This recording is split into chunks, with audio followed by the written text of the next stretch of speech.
Welcome, my friends, to the new year, 2024, episode 51 of Jacques Talk. I hope you are prepared to be entertained and dazzled for the next hour or so as me and Big Joe and the Big Rig start the year off right as we go deep into the Cowboys and their good fortune over the weekend, as well as four plays that shaped the game.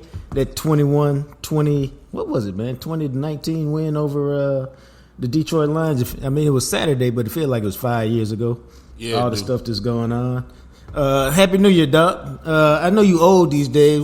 How do you bring in the New Year, man? Was you out there partying? Nah. Or did you sleep through it? No, I don't party. I got me some black eyed peas, and my wife cooked a cold-blooded ass carrot cake. And she cooked the carrot cake? Oh, yeah, most definitely. That's impressive. Off the chain. Yes, sir. That's impressive. It was pretty good, too. I don't hear about, man, people cook 7-Up cake, pound cake, chocolate cake, white cake, strawberry cake. Very seldom do you hear somebody cooking a carrot cake. Yep. I almost had some that for sounds breakfast. good. I almost had some for breakfast. Dog, you know what? I'm a non-traditional breakfast eater. You should have had some for breakfast, man. No, I had some cashews instead. It'd be all right. Salted? Non-salted? Salty? All right. You should try the unsalted, man. I already tried that. I'm just saying. I don't like that. You didn't like them? No, not at all. Not at all, sir. All right. We're going to start the new year with 3 questions. We talked about this at the gym. It's just something to ponder, man. Something you would like to continue doing, something you would like to start doing, and something you would like to stop doing. And I thought about it. I said, that's a good question. Now, the problem is with my workout partner. I said, dog. And he wanted answers right then. I said, man, that's kind of a great question. So good that I don't know that I can come up with these deep answers you're looking for 3 minutes before it's time to go. I said, but I'm going to take it to the Jacques Talk audience and let them marinate on it for a minute.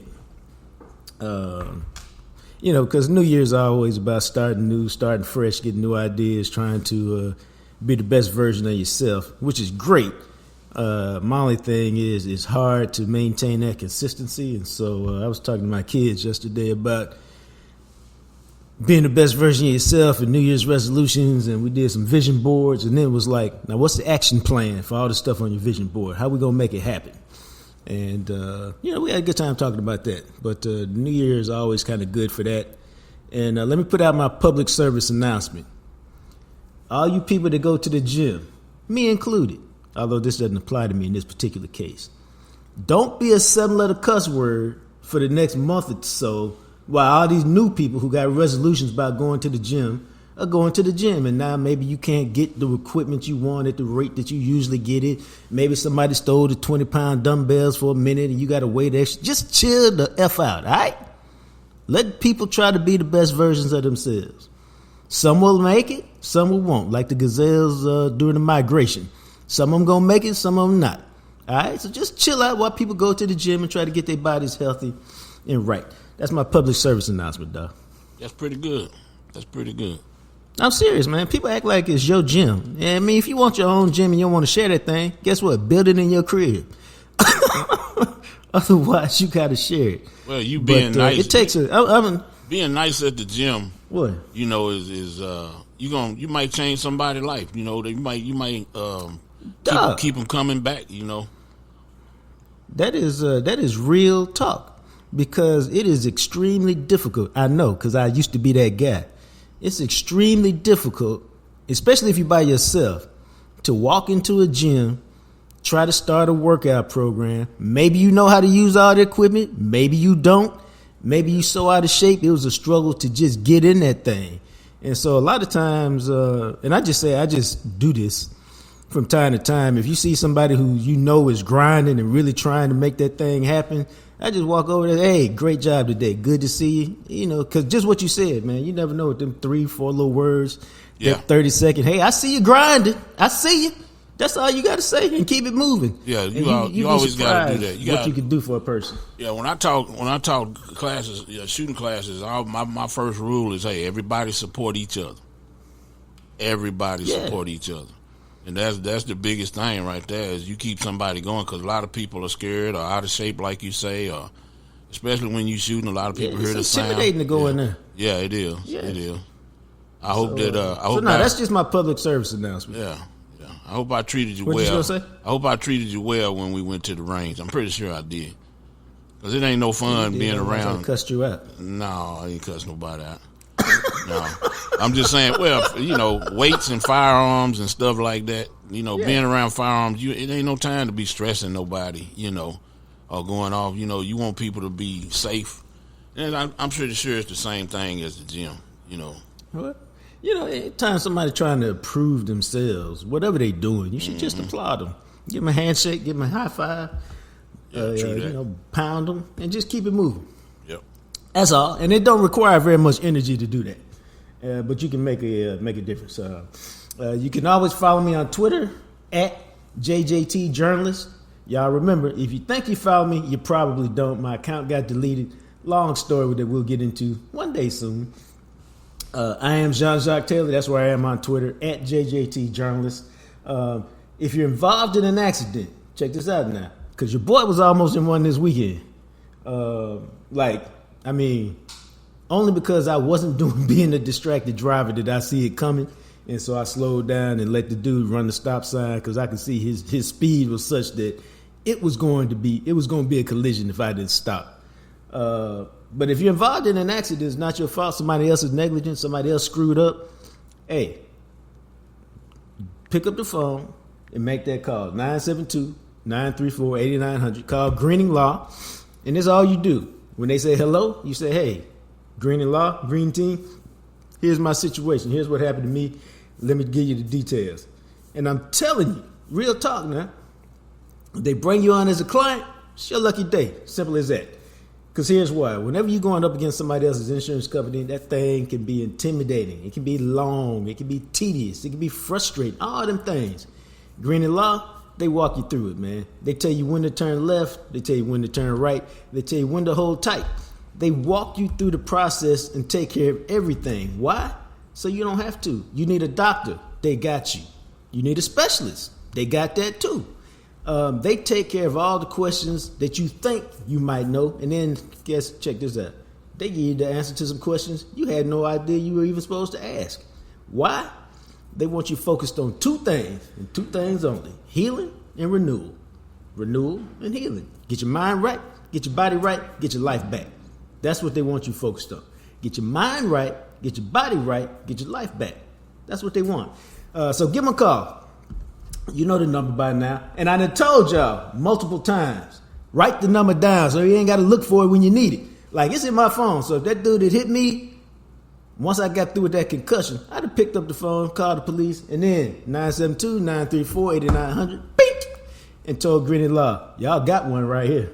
But that's what you need to do. So put it in your phone so you don't have to look for it at that moment of truth. Now, man, Cowboys 20-19 victors over the Detroit Lions. We're going to get into that in a little bit. But first, we're going to, I did want to say a couple things first. But then we're going to talk to Todd Archer, man, because there's a lot of things going on with your Dallas Cowboys. Doug, before we call Todd, did you watch any of the Arizona game with Philadelphia? No, I did not. Well, I watched it. I had it on. I had the Ravens and the Dolphins on the big screen. I had the Cardinals and the Eagles on my iPad. Cardinals kick a field goal. They up 3-0. I go, this ought to be interesting. Then the Eagles come down and score 7-3. Eagles score another touchdown. Maybe that was an interception return. It's 14-3 or something like that. But at one point, the score is 21-6. And at that point, I go, this is a wonderful time for a nap. And so I went to sleep, dog. For real. Yeah. I was like, Baltimore is kind of pulling away from Miami. This Eagles game is not going to be interesting. This is a great time for a nap. Ain't nobody here but me. It's quiet. It's cozy. The aromatherapy is good. Citrus orange. All right. Let me just take a little nappy nap. dude, I'm snoozing. I'm feeling good. I had the iPad on in my room. I turned it. I woke up, opened up my eyes, kind of rubbed at them, looked at this iPad, and I said, "The hell is going?" I literally said this. "What the hell is going on?" Out loud, even though I was here by myself. It's 28-28. I'm like, what are the Eagles doing? And then the Eagles take the lead, and then I watch the Cardinals go boop, boop, boop, boop, boop, right down the field. Kyler Murray looking like he had Allen. And they win 35-31, and I am stunned. In my room, stunned. Like, the Dallas Cowboys need to go beat Washington, which they should do. And they got one playoff game at home. And if they win that one against the number 6 seed, they get a divisional playoff game at the crib. Dude, the stars have aligned right for your Dallas Cowboys.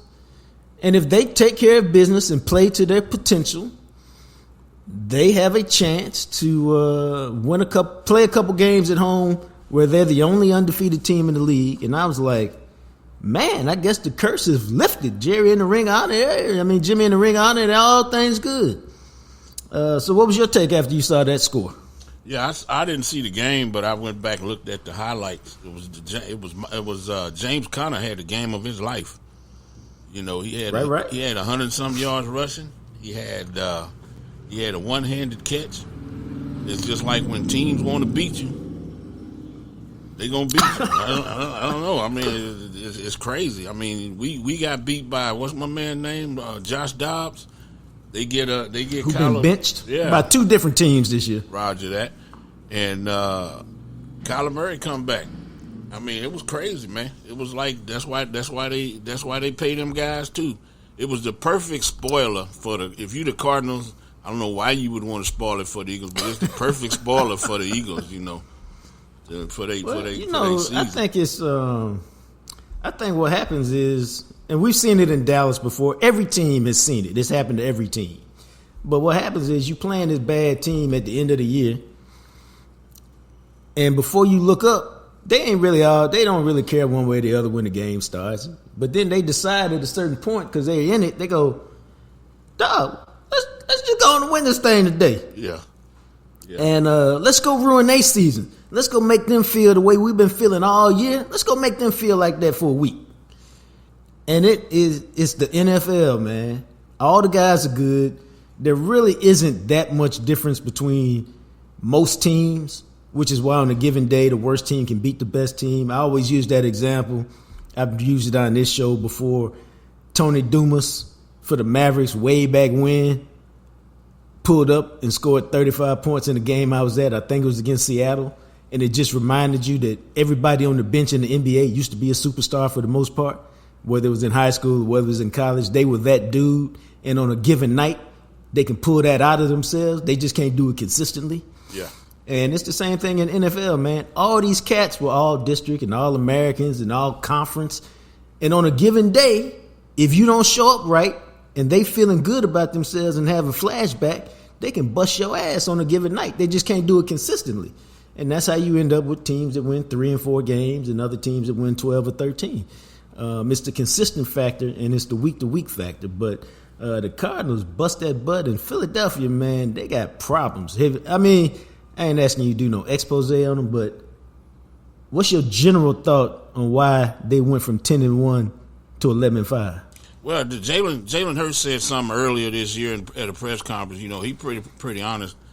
He pretty straightforward at the press conference. He said that he talked about commitment, and when the reporter said, "What you mean commitment?" he kind of jumped off and said, "Well, it's a word in the dictionary." Looked it up, so he kind of equivocated on that. Was just a couple weeks ago. Yeah, he was like, well, never mind. So I think, you know, guys, early on when guys was grumbling about give me the ball, let's do this, let's do that, all of a sudden you got to, you know, that team last year, you didn't get a sense of, hey, give me the ball, let me have this. The guys wasn't griping over stuff. You know, this year, probably more a lot of stuff going on. And my last but not least, since I'm trying to be quick here, when they lost to the You ain't gotta be Cowboys, quick, man. well, when they lost to the Cowboys, I was saying, man, I hope they fighting on the airplane. And that's what it looked like on the sideline when the Cowboys blew them out. You know, I was thinking, Right. man, I hope they fighting on the airplane. And then Jalen, I've been talking about this all year where he been wearing a knee brace. He been hurt. I think every time they do the brotherly Right. shove, he get banged up a little more because he pushing like hell. And he getting pushed. Right. And it's just a lot of things that chirp at you. I hadn't seen 10-1 look that bad since Pittsburgh did it during COVID. Remember, they was like 11-1, and they took that big dive at the end of the season, and they was terrible. That's the same thing Philly is doing. And I think the glue, sometimes you got them teams where you got the glue to the team, where you start getting your butt Right. kicked. That's what I told you last time. Two things to solve bad teammates is alcohol and winning. Well, neither one of them ain't working over there because they ain't winning. They probably drinking plenty of alcohol, though, and that ain't making things no better, you know, because they fussing over there. Them big defensive tackles they drafted, now everybody was loving Jordan Davis and Jalen Carter. Now everybody's like, them guys Right. can't play because the Cardinals pushed them around.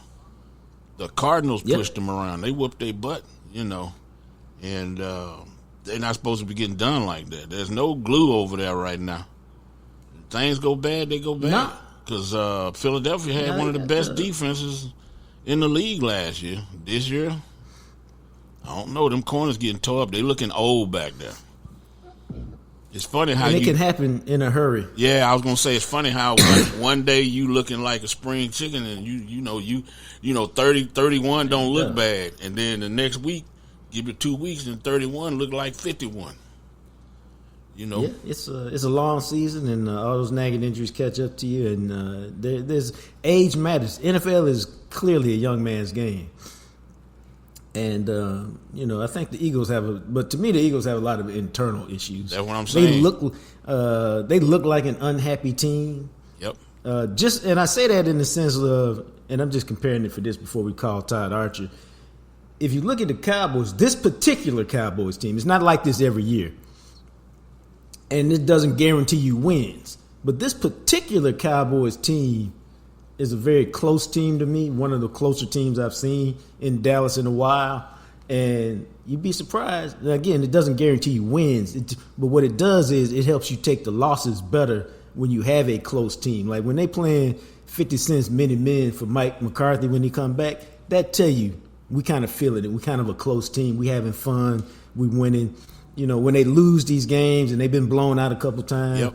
You don't get the sense that there's internal finger pointing and this guy did this and this is why we lost. And if they pick up this, then we wouldn't be. You don't get all of that with this particular team, this 2023 team. Anytime they get cocky, I agree with you 100%. Anytime they get cocky, something happens. You know, they kind of knock them down and they regroup. And it ain't no fake stuff where they regroup. The Dolphins lost. All right, man, we could have won that. Let's regroup. Right. And I know A lot of that come from their leader, from Four. Because that's what he does and that's what he all about. Yeah. And I'm not just saying that. Just listen, like, not after a game, but like go back now. You can find them all on DallasCowboys.com. Just listen to how Dak talks after wins. He deflects all the credit. It's always my teammates, this, that, the other thing. When they win or when there's credit to be done. And when there's blame, he take it all. He don't pass none of the blame and don't accept none of the credit. And he pass out all the credit. Let me add to that. I don't really care about what people say rather than what I see them do.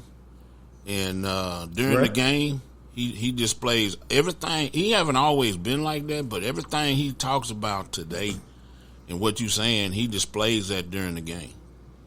You know what I'm saying? What he do makes a big, better than what he say. Because when he get down, like he threw the pick against Detroit, it wasn't no all hell. Here we go.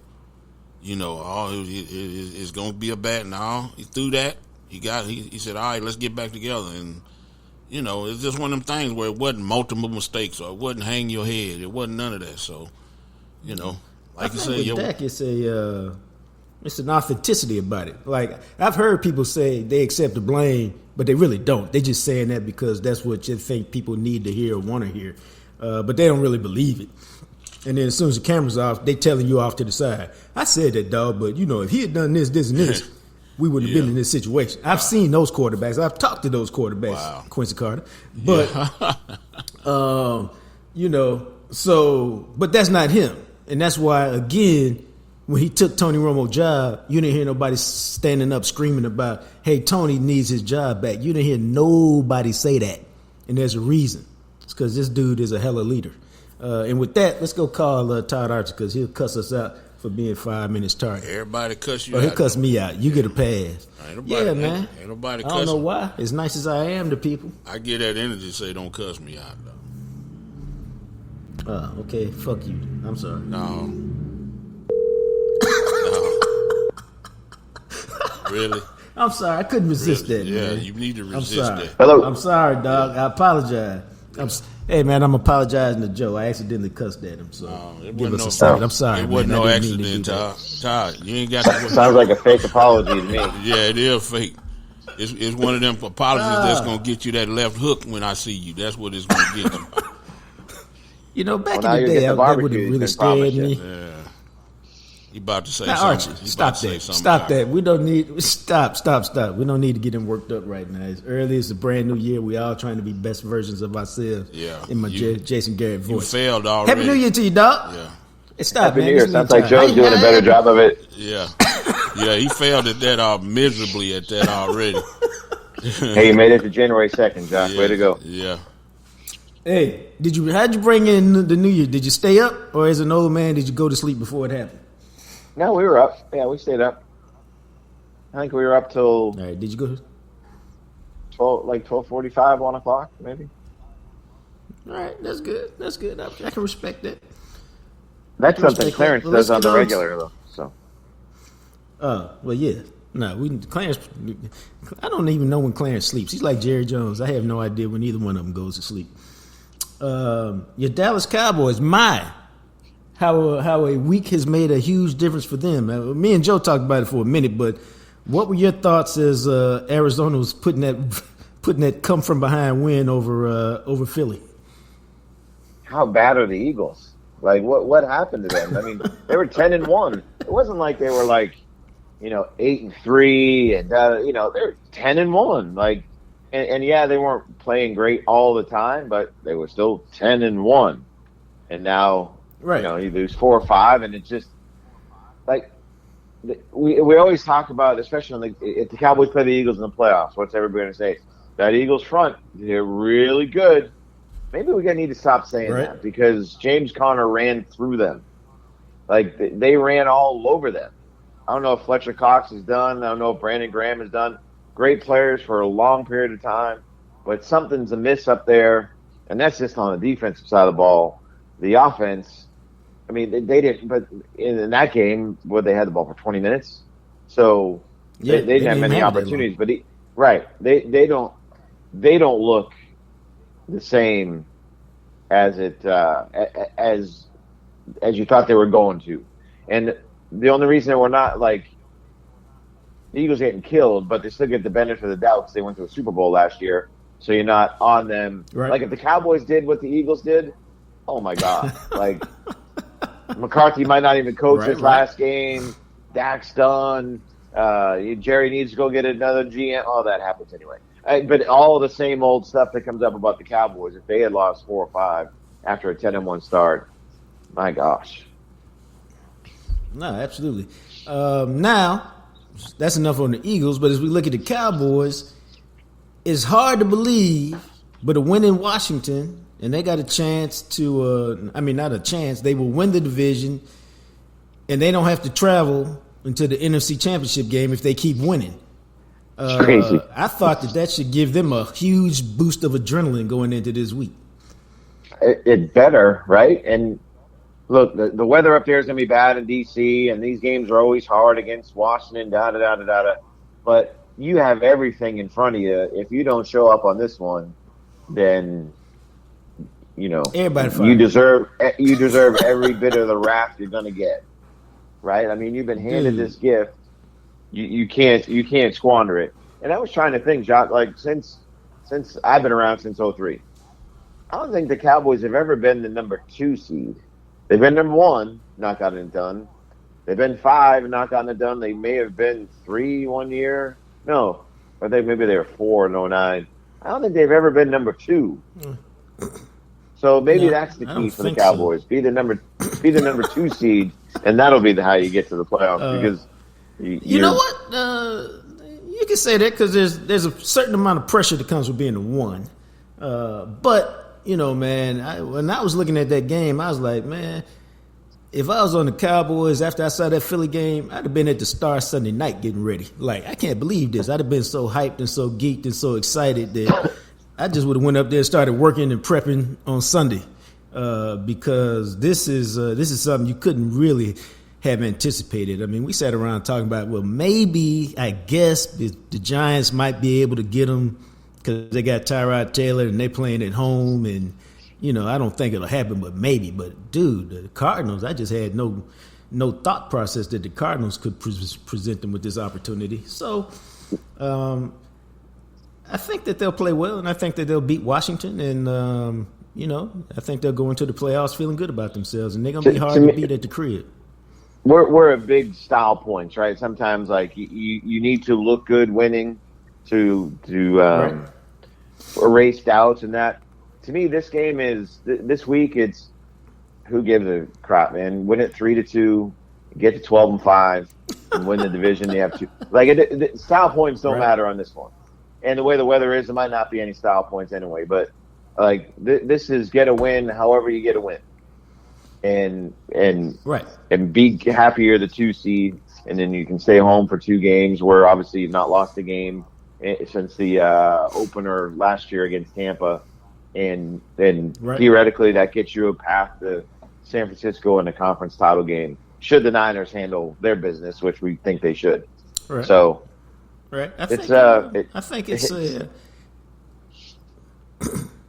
it's great for them because and this is why I said, I got some people on Twitter. Well, they win the division now. They got to play this team or that team. Who cares, man? Because they're going to be in a position where they can play their best football. And it's not just about being at the crib. It's because they're playing in a dome on turf where they're at their best, where they're built to play. And so they shouldn't care who they play in those conditions until they get, with the 2 opportunities that they should have. And so honestly, it's the playoffs. It's the playoffs. Everybody good. It's going to be hard. So at least let it be hard. Like, it doesn't mean you can't win the game. Like, I mean, so if you are a legitimate team, you win whether you're facing the Seahawks, the Packers, whoever they could. I use Minnesota, New Orleans. No, they could play New Orleans, but whoever they would play as the 7th seed. Who cares? You know what I mean? Like, just get it done. But I do think it is. And now it is kind of. If it is the Packers, that adds a little intrigue to the whole deal. If we're being honest, right? If the Packers end up being the 7th seed, that would be pretty funny in my mind. Like, you're talking about just because of McCarthy's past? Yeah. And now it'll be thanking his lucky stars that Aaron Rodgers and that quarterback on the other side. Right. I mean, all the fears would be coming up. Yeah, no, we've seen that. What did you think about the end of the Detroit game, which seems like 6 weeks ago, but was really only a few days ago? So let's go back to the Cowboys' last possession. The tripping call was ridiculous when you look at it on video. And it's like, dude. So because the tripping call sets up everything, right? I mean, if they don't have the tripping call, Pollard, did he run for 8 yards or did he get a first down? Whatever the heck it was, right? So then they're not in a situation where it's 2nd and 3 at the 2-minute warning. They're running the ball the next 2 plays, but then you're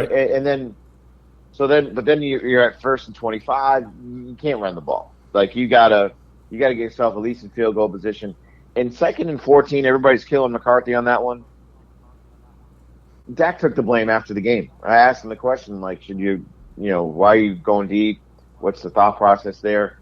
And he's like, I got to make the completion because that's what matters. Honestly, even a a sack is better than what Dak did in that situation. And I have to imagine that McCarthy's in his ear like, hey, just take we want to set 3rd and short. You don't need to go for the hero play here, da-da-da-da-da. And that didn't happen. So, but he got to the line. He saw that 0 look. He's like, but I can get the hero play. Right.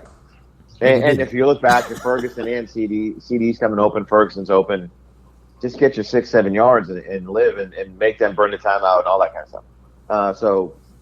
But all of it starts from the trip. And then you get to the 2-point stuff. Like, Brad Allen should not work a game should not work a game this week, should not work a playoff game. This crew shouldn't work it. Like, I'm trusting and believing that Dan Skipper did not say anything to him, that Decker was the one that went up to him. Like, there's no way Dan Skipper's saying, I didn't say anything to you, and he actually did. There's no way that's happening. I'm just not going to buy that. But Brad Allen saw him running on the field, like, oh, here comes 70. He's reported eligible 4 or 5 times today, so he's eligible. Yep. And if you're the Lions, and you hear them announce 70, what are you supposed to do? You can't say, no, 68's eligible, because then you blew the element of surprise. So, I just wonder at that point, after that penalty, should Dan Campbell have kicked the PAT and just gone to overtime? Right. I love the aggressiveness after the touchdown. About it. I love the aggressiveness after the touchdown. Go for 2, win the game. Gotcha. But then now you're back at the 7. But then you get the Cowboys penalty. Well, then I'm okay with them going for it again. I'm just not down to play up for number 82 to be the guy who scores the 2-point play. I'm down it up for 87 as the guy who's going to get me the 2-point play. Well, that falls back. I'm pretty down with all of that. That falls back to the game's about players, not plays. Let me say one more thing about the Cowboys' angle on this thing. This is where the Cowboys' level of concern should be of how that game ended.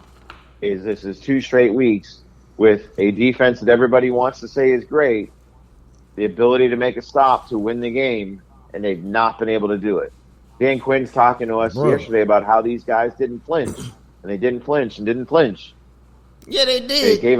They flinched. They gave up a touchdown drive. Like, so let me throw this. If you want to be great, you don't have that. Does not happen to you as easily as those 2 drives have happened to you. Let me throw this at you. How much of that was the players, and how much of that was the scheme? In terms of you played so soft that you didn't really make it hard for them. You kind of did opposite of what you did. Yeah, they didn't play that soft, right? They weren't. It wasn't prevent. I looked up, and they, excluding the spike plays, they were in dime every single play, 6 DBs. They were in off coverage 3 of those 6, and they were in press on 2.5 because one of them planned late. I think the first time they were up there, they were playing sideline defense, no timeouts, keep everybody in front of you. It's a minute 40 left. You're opening up the middle of the field. That's a lot of time. I think that's a bad call. To me, the issue was your front 4 got nothing, did nothing for you on that drive. And Kearse got kind of exposed covering the tight end a couple of times. So they mixed it up a little bit, but it wasn't like they went prevent or anything like that. They weren't zip down the field. No. I also thought, now correct me if I'm wrong, because I could be, like they had Micah matched up against Sewell, which to me seems like I don't want best on best then. I want my best on their worst. Well, then there was one play where they lined up Lawrence and Micah to that side to overload them and work either guy on the guard as well. So if they played a game. But again, I hear what you're saying, best on best. But is it Micah? Don't we consider Micah one of the 3 best pass rushers in the game? Win. Yeah. Right? But especially at that time. Especially a loud crowd, drawing, all that stuff. Win. I can get that. But that's concerning. What do you think, Joe? You want best on best or you want best on worst? I'm trying to I'm trying to pull your ass out the little room right now, but I want to do Stop. No. Once you get me rolling, I'm rolling. You gonna get this the rest of the show. I think they should have flipped it. Todd. I'm working hard to be professional right now.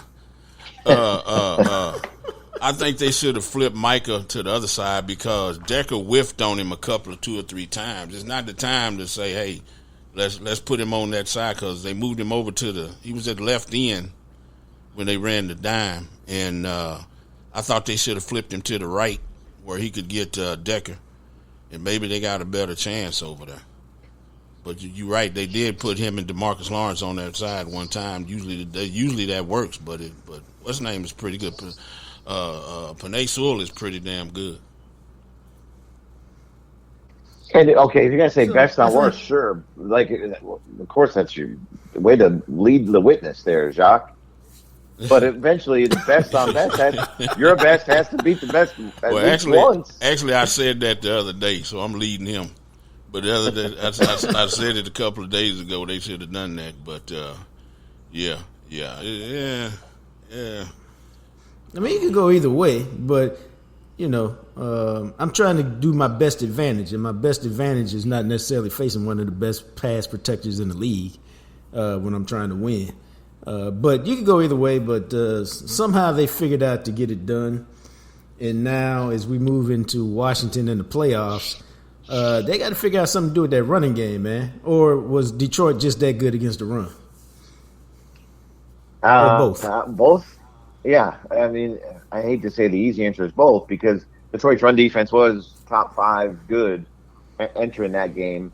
But to me, the concerning part was that, and I know you tracked this, that was like 6 negative runs or something like that killed him on first down. Yeah, bro. So, it's got to be better. It's what have they gone 4 straight games without 100 yards rushing as a team? That's the first time that's happened in almost a decade, if not longer. They've had their offensive line. Okay, yeah, Tyron missed a game in there, but like they've had their offensive line. So the continuity thing, hey man, it's freaking week 17, week 18. Figure it out. Right. Pollard's healthy, and actually, I thought Tony up until the last 2 games was looking more like the Pollard from last year than at any point this season. So you better be able to move the ball because let's be honest, the Cowboys' pass game just seems to be throw it to CD, throw it to Ferguson, and when you need a clutch play, you're throwing it to Cooks. No one else is getting the ball. So, right. And heck, it's working. I'm not saying it's not working, but like they've got to become better. They don't have to become the best running team in the league or anything. And certainly, that's not going to happen at this time of the year. But they need to be. Right. They need to have something that they can rely on. A play, 2 plays that they know. Okay, this is going to get us a positive gain here. Maybe not break a 25-yard run, but it's going to get us 5, 6, 7 yards. They don't have that. They've not really had that all year. Do you think that's you think that's by design, or do you think that's the talent that they have? Is it the design of the play, or is it the personnel? That's a good one. Individually, I'll look at Zach Martin and Tyron Smith and Tyler Smith and say, well, they should be good enough to move guys up front to do something. So I wonder if it's the scheme in their run game and how they're attacking people and what they're not doing as to what they've done in different years. And then, the running backs case. Okay, Pollard's not Zeke in when Zeke was at his best, but he still should have been better than what he's been. So I do wonder if it's scheme more than players. Yeah, they tried to run a toss play with Pollard with Brandon Cooks setting the edge over there, and I was like, man, what they doing? If you're gonna do this that is one thing. Go ahead. I'm sorry. Yeah, man. Like I'm with you. No, like they did this with Noah Brown a bunch when Kellen and Jason Garrett and those guys were here. Yeah. Where they motioned Noah Brown down, and now it's motion Jalen Tolbert in. Like to me, all you're doing is bringing another defender into the box. Like that one is always kind of. I don't understand that when you're having a hard time moving guys. Why are you bringing it? Why are you clouding it up even more? Like there should be some nickel runs that the Cowboys are better at, and that was what they've been good at over the last couple of years in my mind, that it's just not working for them this year. Let me ask you this: have you seen anything? Have you seen anything? Yeah, shut up, Jacques. It's me and Joe talking. Yeah, I'm gonna pull both of y'all out this. I'm trying to pull both of y'all out this little room. You don't have a little room. You don't have a little room. Anyway, my question is it anything like? Do they run anything that Kellen Moore ran? Is it any plays? Did they just scrap that whole offense? Because some of the runs and stretches and tosses and stuff that he ran was pretty successful. Did Mike toss all of that? Have y'all seen anything that they used to run that they run now? They do some, but they've changed a lot of their run game this year than what it had been in how their job descriptions and those things. But I mean, there's wide zones, there's inside zones, which is what Kellen did and all that. It's just a question of what you think you're good at, and I don't know if they know what they're good at this point. But they've changed their run game, not philosophy, not like some of the, I guess, job responsibilities maybe is a good way to say it. I'm not probably phrasing it the right way, but they changed more of that one. And then on the pass game, really the biggest change is the pass protection over what Kellen and Linehan and Garrett did all those years. But they got to figure something out. They got to figure it out soon. Gotcha. Last couple things as I rejoin the show is CeeDee Lamb. What do you think about his performance this year? And I say that under the auspices of, at a certain point very early in the year, we're like, I know he's the number one on the Cowboys, but is he a legit, true number one receiver, or is he just the number one receiver on the Cowboys? Right. No, I answered most of those questions. Yeah, absolutely. I was just going to say that. I think he's answered that question, that he's a true number one. And like, how far down the list do you got to go? It says, like, when people talk about the best receivers in the league, they're going to Tyreek Hill, Justin Jefferson, Devontae Adams. Dude, like, at what point do you get to CD and say, wait a minute, you got to start getting him in that conversation now, too? You know what I'm saying? Oh, I think, and that's actually a great conversation, because I think maybe he was, and I'm just doing this off the top of my head, maybe he was 9 or 10 when the season started. Dude, you could say he's anywhere from 2, 3, 4 to me, because he's making catches, he's making contested catches, he's making clutch catches, and he's scoring. And we all know that he's that guy, so it's not like, oh, well, we'll just single him. He's getting his share of double coverage or whatever. But they're now video gaming him and getting him the ball and moving him around. And you know he's getting it every game, and he's still getting it. And then the knock on him earlier, and it was probably why people had him where he was, and you heard Richard Sherman and some other old-time DB say, well, he's a slot guy. Well, okay, he's a slot guy, but they do move him around, and shame on you if, like, did the catches count less if you're a slot guy as opposed to you're outside? Like, so, but the one thing I think is pretty amazing about CD, and I just wanted to look up the numbers, was every year his numbers have increased in each of his first 4 seasons. And it wasn't like he started at like 25 catches for 525 yards as a rookie, right?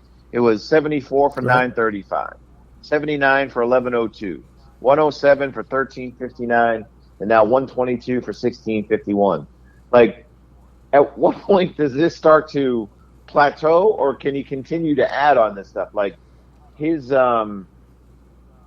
growth, and I don't think it's just related to the fact that Amari Cooper's gone and they needed somebody and Gallup hasn't stepped up. Like, I think this guy has developed into one of, as he said earlier this year, one of them ones. Like, he's one of them ones. Right. Yeah. No. Okay, see, I wasn't going here because I still got one last question for you, but we're having a good conversation. And it's our show, so we can do whatever we want to do. And you mentioned it, and I've talked a little bit about it. You think he would be this guy if Amari Cooper was still here? And that's not to say that they should have traded Amari Cooper for 2 dead flies. But do you think he'd still be this guy if Amari Cooper was still here? He wouldn't have 122 catches, no. but he still had the impact. I think. I still think he'd have that impact. I'm just saying, I look at it from this way, and nobody knows, but if Amari is here and Amari is that number one guy, it's just to me, it's just kind of an attitude, and you wonder if he would have stepped up, or if he'd have still been a little bit differential, but because of the respect he had for Amari as a route runner, as a player, et cetera, or if they would have both. I mean, if he would have still emerged, and you just would have had 2 ones, instead of what you got right now. It's just a philosophical question. Yeah, right. And I'll go. The Amari contract was designed in a way that it was really a 2-year deal.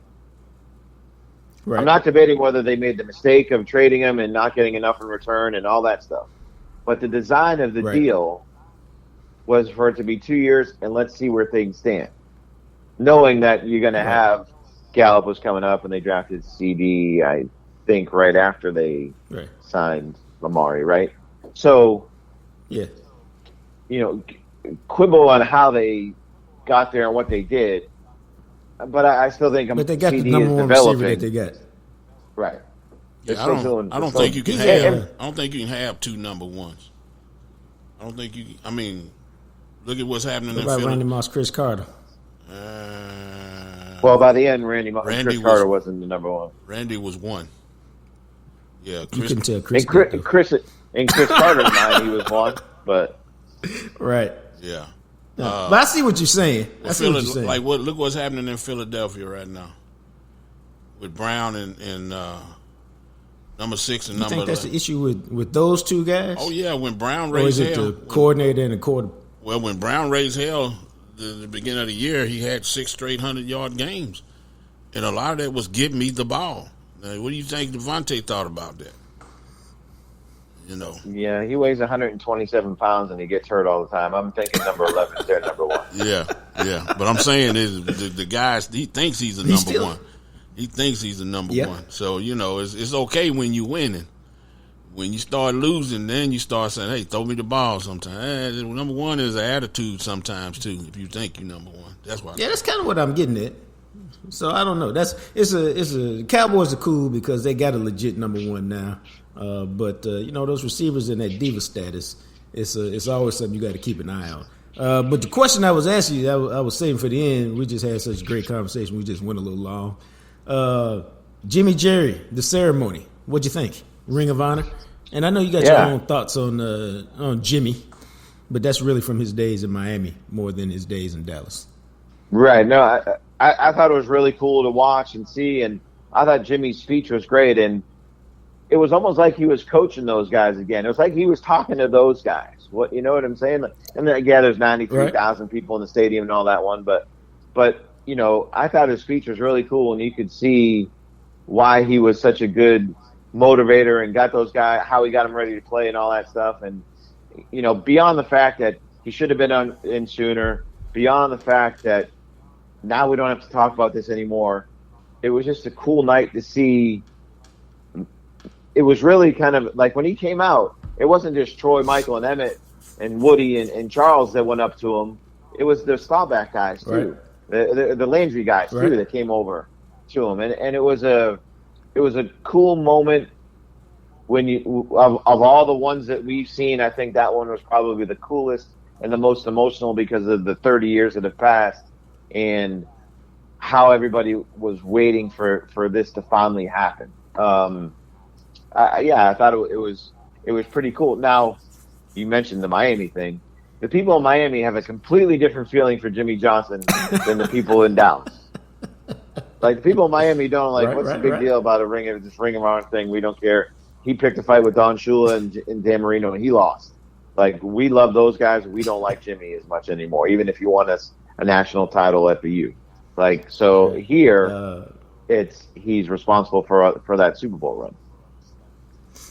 I thought that the photo that was in the morning news, I'm not sure if it was captured everywhere else, where Jimmy, Michael, and Emmett are going crazy, and Aikman's kind of looking over at the side, kind of bemused.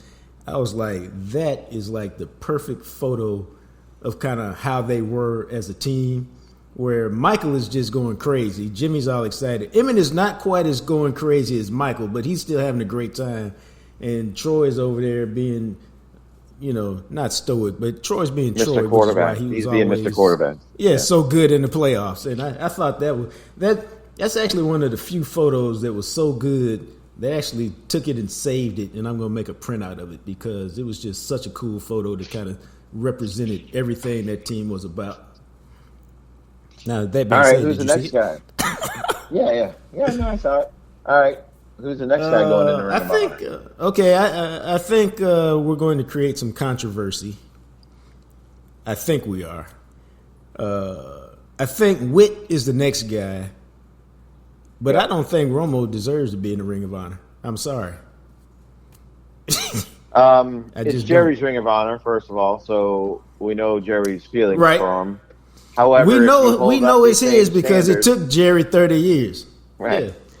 Yeah. So, but if you hold these guys to the same standard, Tony probably doesn't get in. And that doesn't mean Tony wasn't a great quarterback. He was. Yeah, I can understand. I'm not being mean on Romo not being in. Yep. But I'm just saying, Romo was a terrific quarterback. And I'm not saying it's all his fault. But ultimately, he didn't win anything per se. And he's not a Hall of Famer. He's a Hall of Very Gooder. And, he'll get in there, I'm sure. But if we're talking about Jerry and we're talking about the standard, I just don't see it. I know, but that being said, it's Jerry's Ring of Honor. If he wants to put Romo in there, but look, he's the franchise. He's the all-time leading passer in franchise history. He's got the most touchdown passes. All of that stuff. I'm sure his winning percentage now, but it's again when it's supposed to be what's Jerry say that Tex told him, keep it exclusive. Well, there's something that separates all those guys. And, Witten won as many playoff games as Romo, right? What separates him? Witten's going to the Hall of Fame at some point, I think. Right. What about somebody? What about somebody from the offensive line? You got guys blocking for the all-time leading rusher. Well, I don't know if, and I'm just saying this. Nate, who are we talking about? I'm talking about Nate should be in the Ring of Honor, and if not, the Hall. I think Nate's problem is that he was such a character that nobody remembers how good of a player he was. Yeah, which is unfair to Nate. Yeah, I can see that, and I don't know if they got any other convicted felons in the ring, but maybe they do. They got him in the Hall. But Landry era. OJ was innocent. We ought to be done with the Landry era. He was found not guilty. I don't think he was found innocent. Yeah. Cornell Green. Did he go in? Right?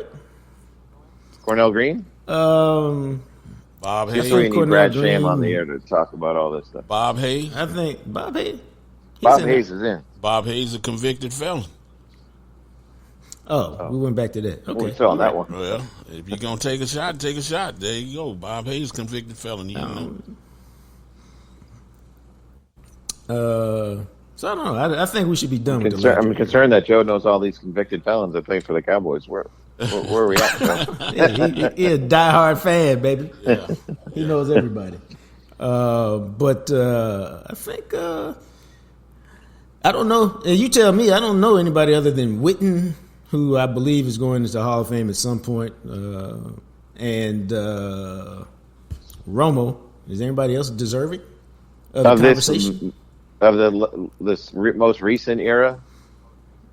Yeah. I mean, no, I can't. I love Dez, but no, Dez had 3 great years. 3 good years. And a good career. Yeah, 3 great years. Yeah. Right, no, and a good career. So, no, Dez doesn't go in. Let's say they signed Dak to a contract extension and he plays here another 7 years, does this similar stuff. Does he go in? Dak would fall under the same category Well, as wait a minute, Romo Tyron if he Smith don't and change Zach it. Martin. Right. Yeah. Okay, Romo. Tyron Smith and Zach Martin go in, right? Yeah. At some point, yeah. So do you have to have some Hall consideration before you go into the Ring of Honor? I think that's the way the Cowboys have built it up. Okay. That you need to be a Hall of Fame caliber player to get in. Well, let's make sure Woody gets into the Hall of Fame this year then. Yeah, Woody got to get in. Dude, that's my guy. So I'm hoping like heck he gets in. But Hall of Fame's a tricky thing. It's so political that you can't really say who gets in for or who doesn't. And that's a hard job for all them guys. That's a hard job to vote and pare that down to what they got to pare it down to, because you can make arguments for everybody. But again, if you're looking at the safeties that have gone in this last 5, 6 years, 7 years, whatever it's been, John Lynch, Steve Atwater, Leroy Butler. Okay, Darren Woodson's right there with all those guys, if not better than all those guys. So he needs to be, if we're clearing the decks for the safeties, he needs to go in.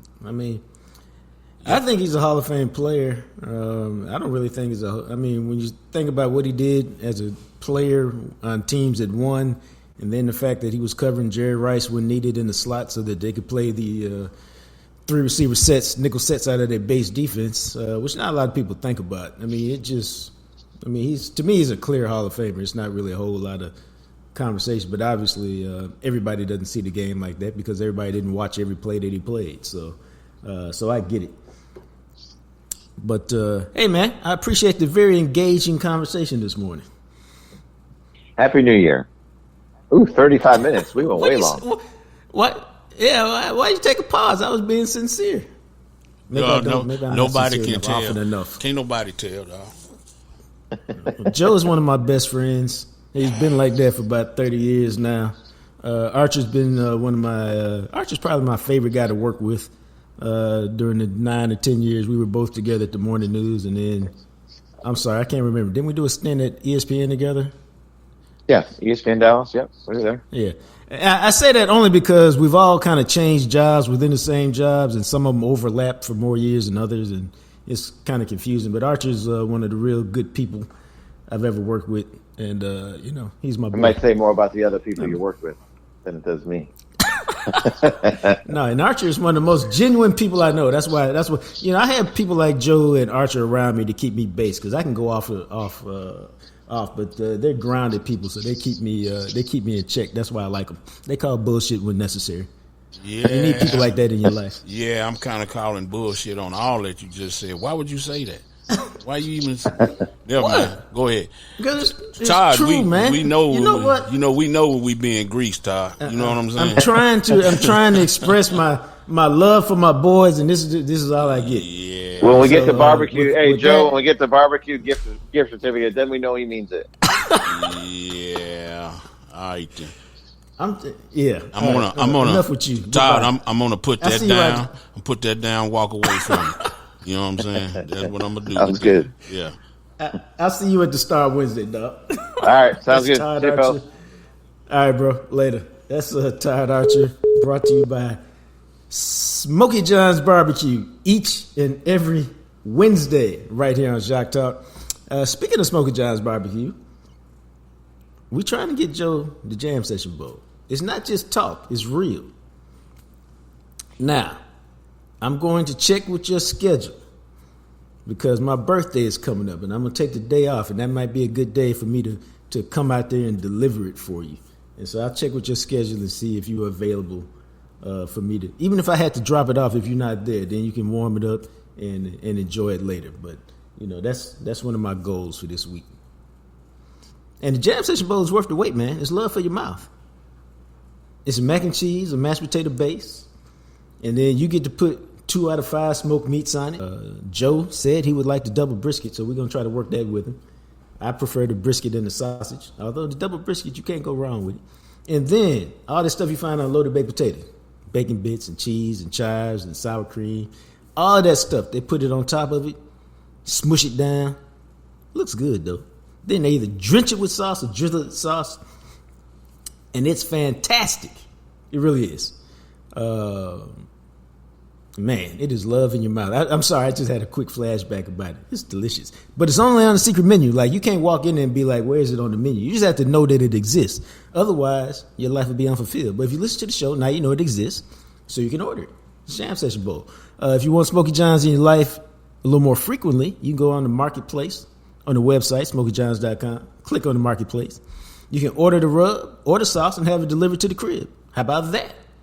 Or, if you need it more immediately, you can run up the street to your local HEB, whether it's in Burleson or Waxahachie, Frisco, McKinney. Pick up the rub right there, sauce too. It's fantastic. Jam Session Bowl, Smokey John's Barbecue, 1820 West Mockingbird. Make that a part of your life. It's 5 minutes from downtown. Okay, 7 minutes from downtown Dallas. It's a great spot. Food, catfish, ribs. It's all good, man. Go by Smokey John's and have a piece of soul food. It's good. Archer ran so long that we're going to make a couple of quick adjustments because it was a great conversation. Let's go to this, man. Did you watch both playoff games yesterday? Yes. College football? Yep. Let's focus on Michigan. I can't. Let me tell y'all this. As an Ohio State graduate and an Ohio State football fan, I hate Michigan. I'm supposed to. It's like Texas and Oklahoma. I'm supposed to. It's like USC and UCLA. But even I'm being real with y'all because I just discovered it this morning. Even I didn't realize how much I hated Michigan.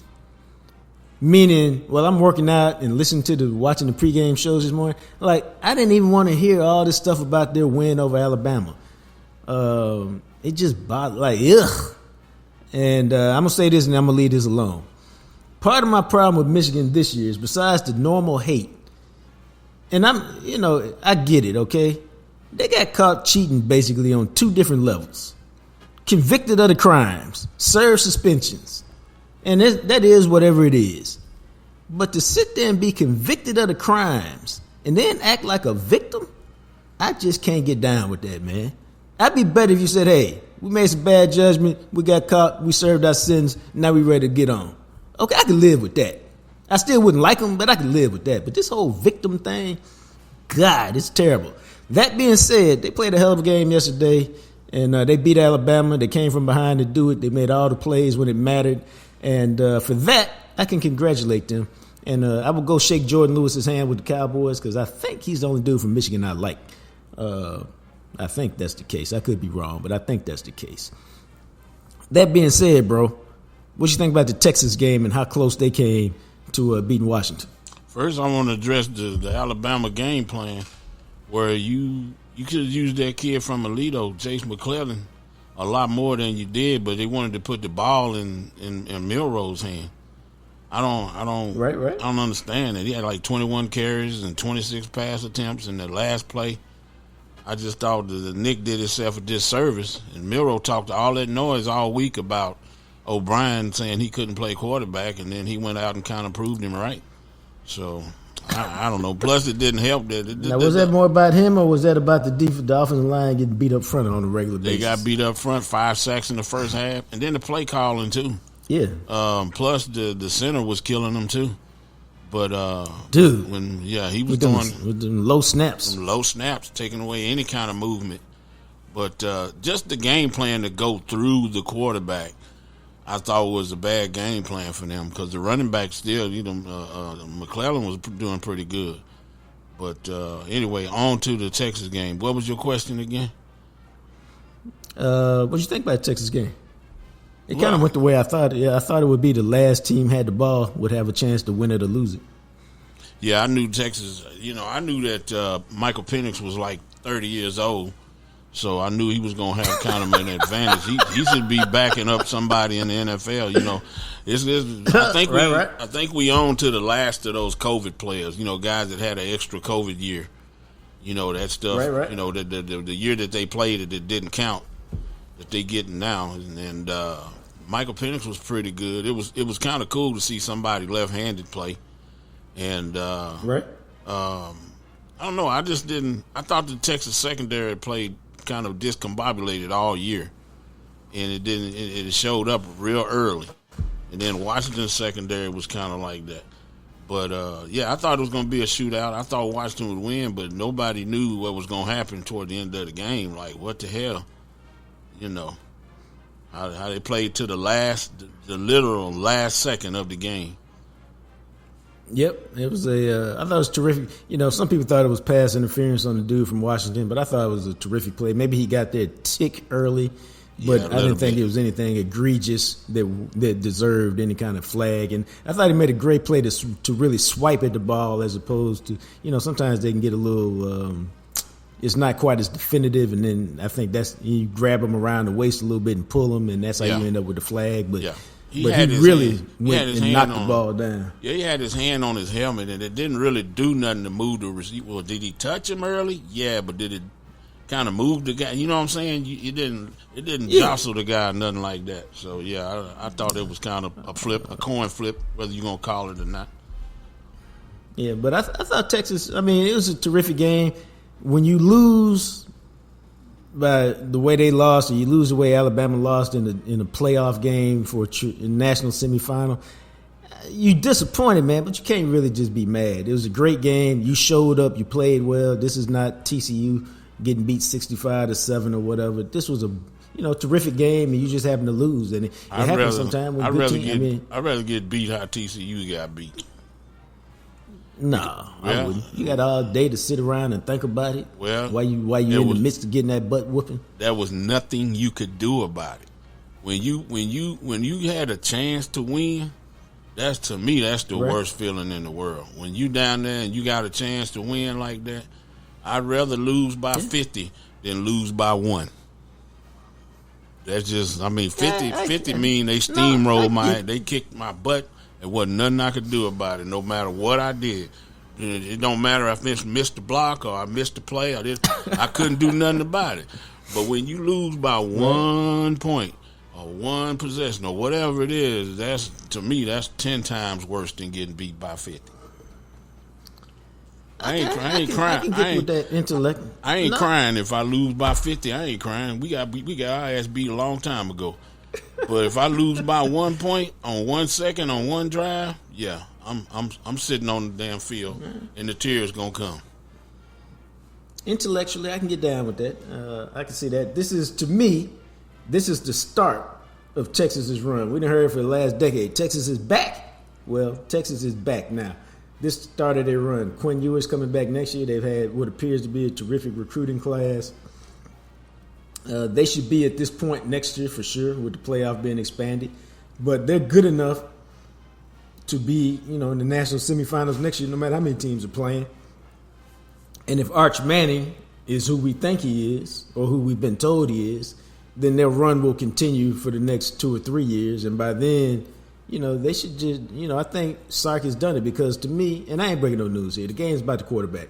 If you got legitimate quarterbacks, NFL talent quarterbacks playing for you, all the other talent that a school like Texas is going to get, you're going to be in a hunt. It's just a matter of whether you can win those games like yesterday. So to me, this is the start of the Texas run. It's going to be a glorious next 3, 4, 5 years for the Longhorns. And let me tell y'all something. You done suffered for about 13 years now since the last appearance in the championship game with Vince and Colt McCoy. Now you back, so just savor it, enjoy it. Don't get so caught up, but just enjoy it. Too many people, my Buckeye fans included, spend too much time moaning and groaning instead of enjoying the victories. So enjoy the victories. To the SEC enjoy next the year? moments. They going to the SEC, right? Yep. Okay. They can compete in the SEC. All right. I don't think they're A&M. All right then. You got to have quarterbacks, But when you got the playoff, you can lose a game or two, and it's not the end of the world. Does this mean you don't think that they can compete in the SEC? I don't think I think they're gonna have to adjust. That's what I think. I think it's not the Big 12. I think they're gonna have to adjust. They got to make some real adjustments and play a lot better for the next 3 or 4 years to be glorious like that. Especially if you go into a better league with better competition. It's just going to be. What adjustment do you think they got to make? I think that they're going to have to play better defense.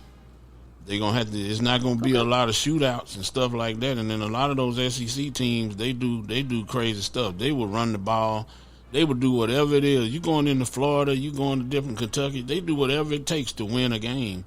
And I think in the Big 12, sometimes you get into these shootouts, like the game they played with Washington. That just played right into their hands, as far as being a Big 12 team. Let's shoot it out. Right. Ain't no Kansas States in the SEC. Not at all. So, a lot of time they struggle with teams like that, but it's possible. I'm just saying, if they make adjustments, they got, like you said, they got big-time players, big-time coach. I just don't think it's going to be that easy when you fool around over there. Well, that is the beauty of sports. We will soon see. Quite a challenge when you go to the SEC. I think we all know that. So I'm looking forward to it. But I think this is the start of their run because they got talent. They're going to have good quarterback play. They're going to be in the hunt. It's just a matter of, whether they can finish the deal over the next 3 or 4 years. And, time will tell. But we appreciate everybody checking in with us, spending the holidays with us. It's been a good time hanging out with you guys, keeping you informed about what's going on with the Cowboys, especially Big Joe and the Big Rig. We didn't spend a couple late nights, but they were enjoyable. Sometimes you got to sacrifice just a little bit of sleep to give the people what they want and what they need. We always like to thank Greening Law for making this possible, as well as our friends over there at Smoky John's Barbecue, Brent and Juan. They're my guys. And then, you can always follow me on Twitter at JJT Journalist. I am Jean-Jacques Taylor. And remember, keep the pictures coming when you go to Smoky John's. Soon, Joe will have a bowl, but we love the comments when you include him. I send them all to him, so he stays up with the game. And we appreciate you. So until we chat again, you guys be blessed.